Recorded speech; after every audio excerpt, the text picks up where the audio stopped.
Your Excellency, for Esozima Yasimbe, President of the Council of Ministers of Togo, Excellency Olusegun Obasanjo, former President of the Federal Republic of Nigeria,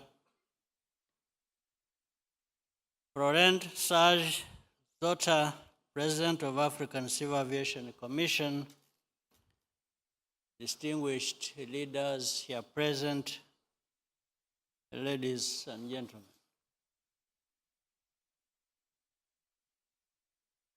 I join others who have been here on this stage to repeat loudly what they have said and what we all know we must do to take our continent where we want it to be, but many times, somehow, we keep falling short on achieving or doing that we must. But let me begin by thanking our host, the government of Togo, especially my brother, friend, His Excellency Faure Nyasimbe, for bringing us together and for championing this critical issue.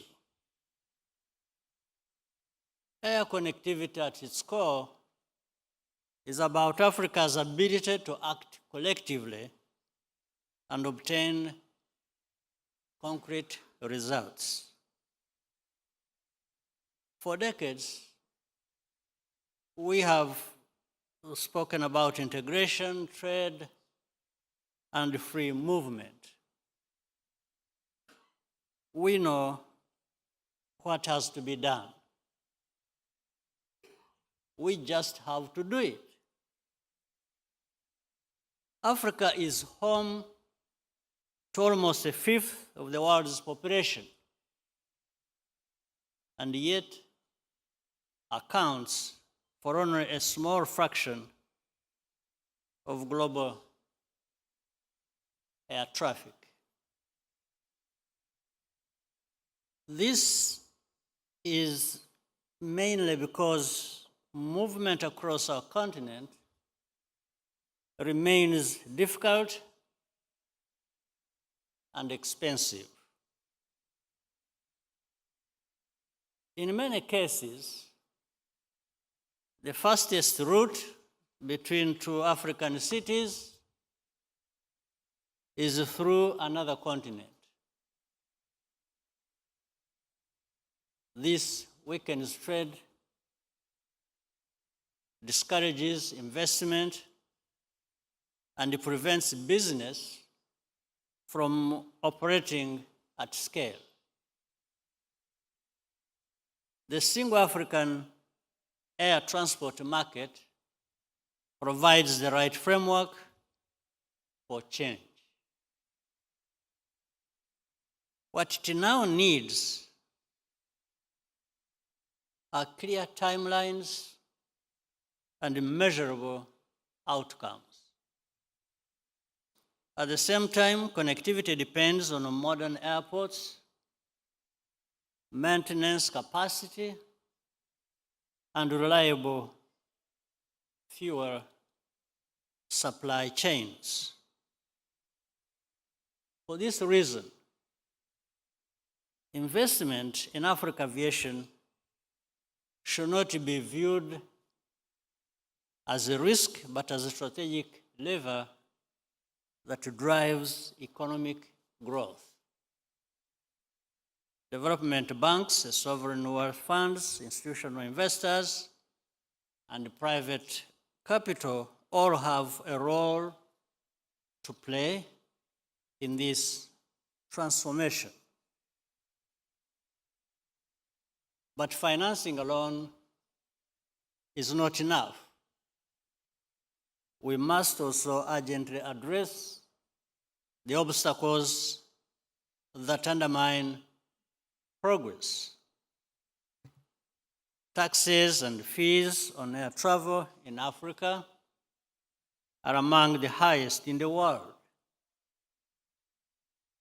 Reducing these costs is vital.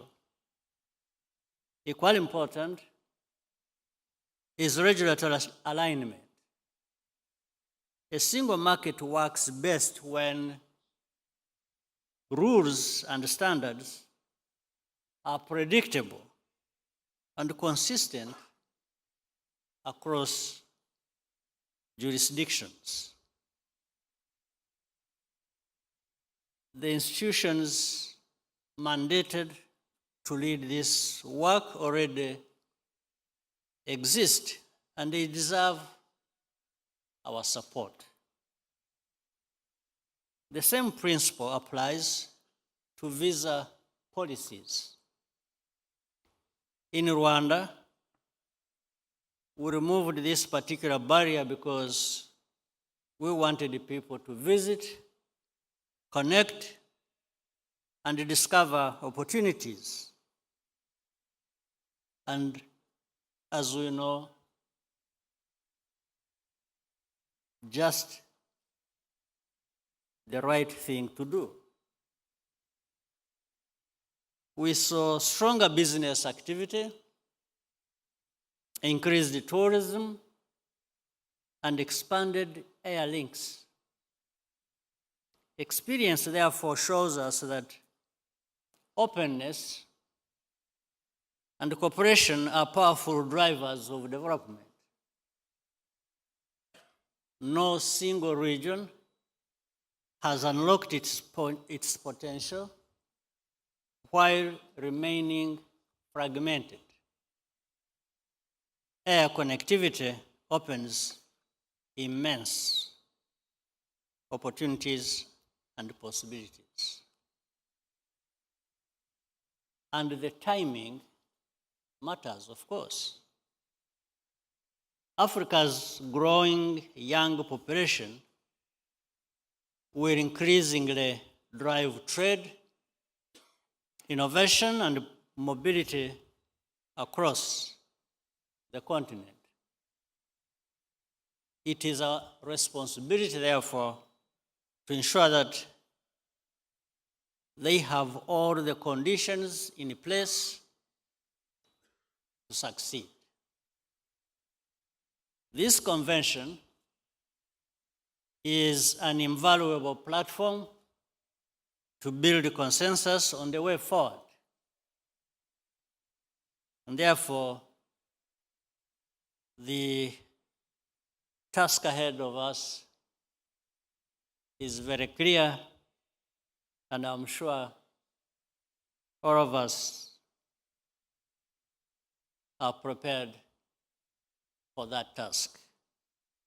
I wish you productive discussions, and I thank you for your kind attention.